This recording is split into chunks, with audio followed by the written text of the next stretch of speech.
Hey folks, Joseph Frampoli here from AWE TV, and I'm hanging out with BC Biermann, and I'm also hanging out with Ian Merring, and these guys have put together City Visions. Guys, explain what this is all about. Okay, so this has been actually a couple years in the making. We pitched this sort of open platform idea to AWE and Ori, and we want to thank Ori for getting behind it, and also the IEEE this year for getting behind it. And the idea is that we do big public AR, big public installations of murals, digital murals that we augment.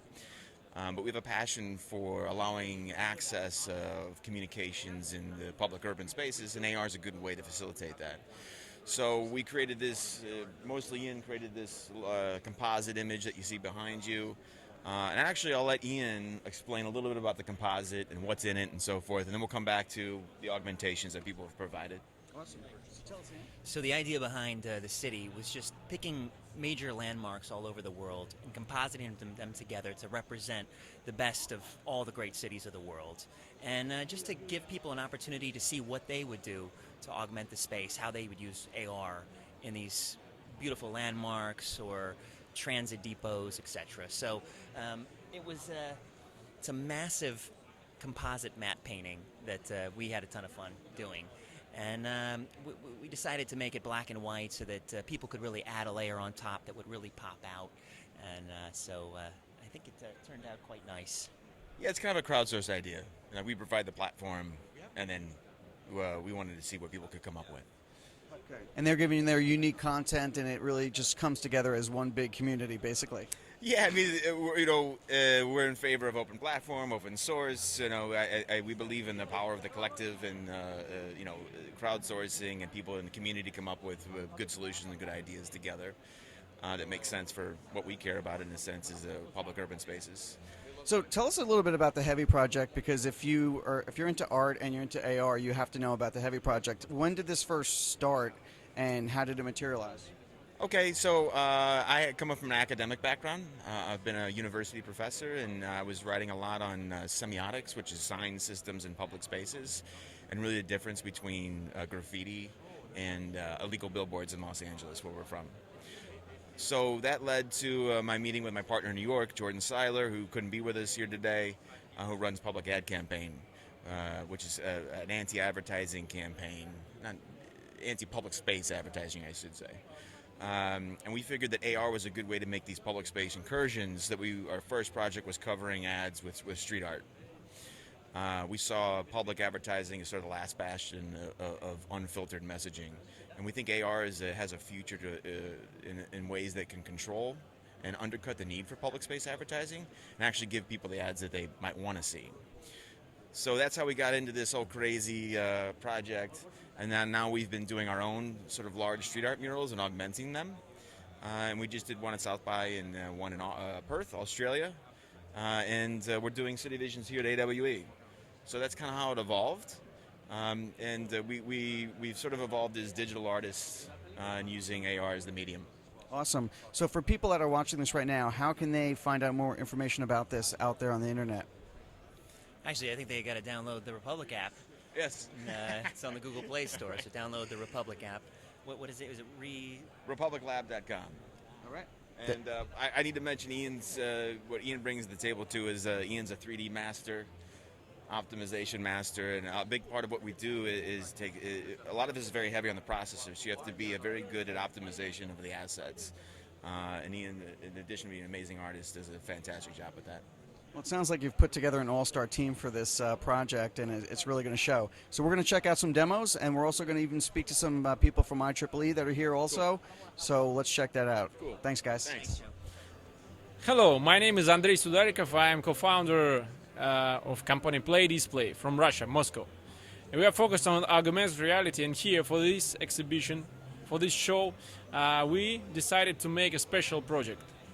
This project is specially to choose how our cities will look like in future. Every citizen needs to know what would it be in future, how the city will look like. And especially for this, we promote the voting system. Everyone can choose which building they want to see in future in this city, or which of them they don't want to see. And they just use their devices, the iPads. They turn on the browser, architecture browser, or they can use glasses like this. We made program for both of them, and then they point their device on city, in real city, and they see how this part of city will look like. So here we see the building of famous architect Zaha Hadid. Right now you see that it is a bit not in perspective, but we made it specially for this case, but that marker will be this height. And everyone can go through the street and move and see in 3 dimensions how the building looks like. The person can see what would be inside, what floors would it be. They can point and they can tap and see the plan of the building. Of course, there is more information with map, and even, of course, they can use contact and to write down for those who is building this building and say what they think about. And if the person don't have ability to be on the place, they can use this way of visualization without augmented reality, when they, of course, can show more information here, see more information here. Ready? My name is Swami. I'm the founder of Right Slope. We do mobile AR apps, and my partner is in India, and we developed this. His name is Chiman Saradi, and we developed this app for the City Vision. So our app, the way our app works is that you start we wanted to virtually visualize with a colorful way of showing the whole city.